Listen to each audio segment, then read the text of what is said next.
Baik, kembali lagi dengan saya Yogi Karisma. Pada kesempatan kali ini yang akan saya bahas dalam video kali ini adalah tutorial pembangunan atau pembuatan jaringan, client, dan server. Sebelum itu kita masuk ke aplikasi yang akan kita gunakan, yaitu Cisco Packet Tracer. Lalu untuk pertama kita membutuhkan sebuah server terlebih dahulu. Server 1, lalu switch. Kita juga membutuhkan switch untuk menyambungkan setiap komputer. Lalu jangan lupa kita membutuhkan komputer. Untuk kali ini saya gunakan contoh 2 komputer saja sebagai contoh. Lalu untuk kabelan kita seperti biasa menggunakan kabel strike. Sambungkan dari server ke switch. Lalu sambungkan juga dari switch ke komputer. Switch ke komputer. Nah, sip. Lalu selanjutnya juga lakukan yang sama pada komputer yang satunya lagi. Baik, jika sudah begini, langkah selanjutnya yang akan kita lakukan yaitu pemberian alamat IP kepada server. Kita masuk ke desktop, IP configuration.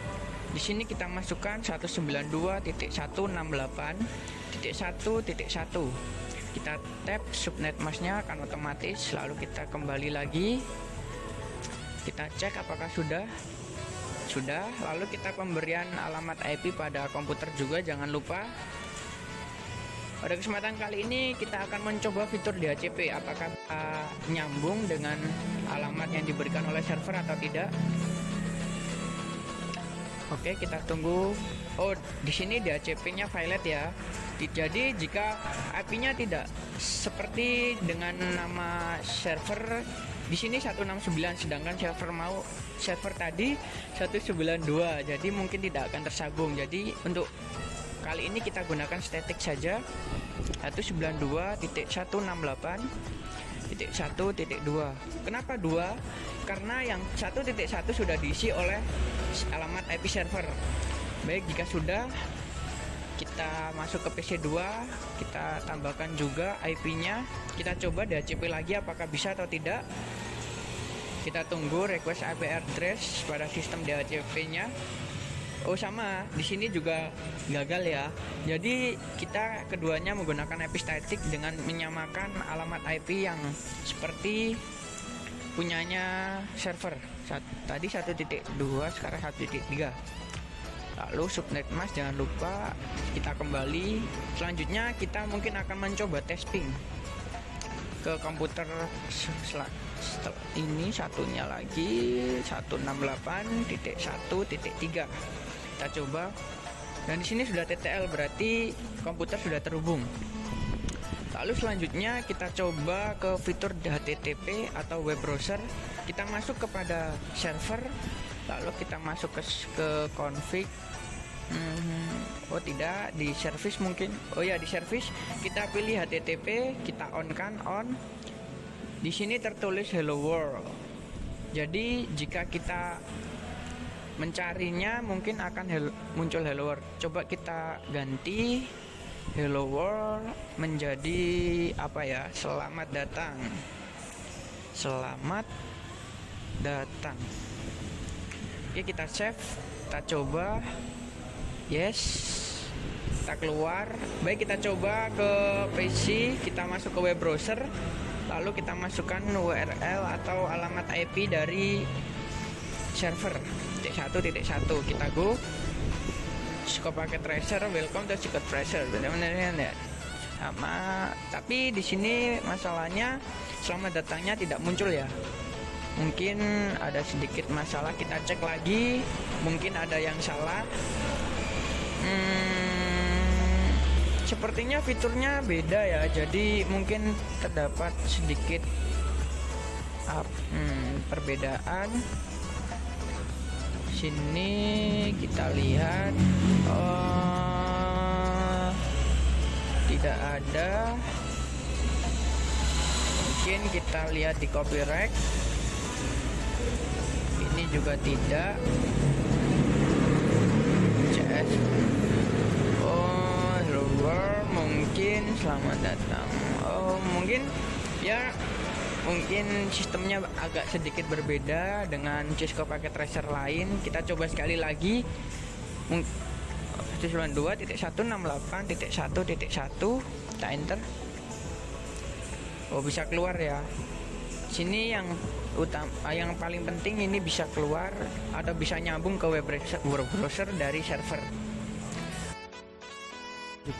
Untuk menggunakan fitur DNS. DNS di sini yang pertama kita isi yaitu nama DNS-nya. Di sini saya isi yogi.myid. Lalu addressnya saya ambil address dari alamat IP server. Tapi jangan lupa untuk mengaktifkan ini. Jika sudah, kita pilih tombol add, lalu kita tambahkan. Di sini sudah ada karena tadi saya sudah setting karena sebelumnya terdapat sedikit masalah. Lalu jika pada fitur DNS ini sudah selesai pensettingan, lalu kita masuk ke fitur email. Di sini yang pertama kita masuk yaitu masukkan nama domain yang tadi yogi.myid, lalu set. Lalu untuk user kita masukkan yang pertama user pertama. Di sini user bebas.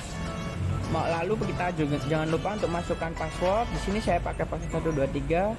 Lalu karena saya menggunakan dua PC, jadi saya membutuhkan dua user. User yang kedua saya beri nama Via, lalu passwordnya 123 juga. Jika sudah, lalu kita masuk kepada PC. Pada tab desktop kita masuk kepada menu email. Lalu jika memang belum pernah mengkonfigurasi email, jika kita mengklik email tidak akan muncul seperti ini, tapi akan muncul pada menu seperti ini. Dan ini semua kosong jika belum disetting sama sekali.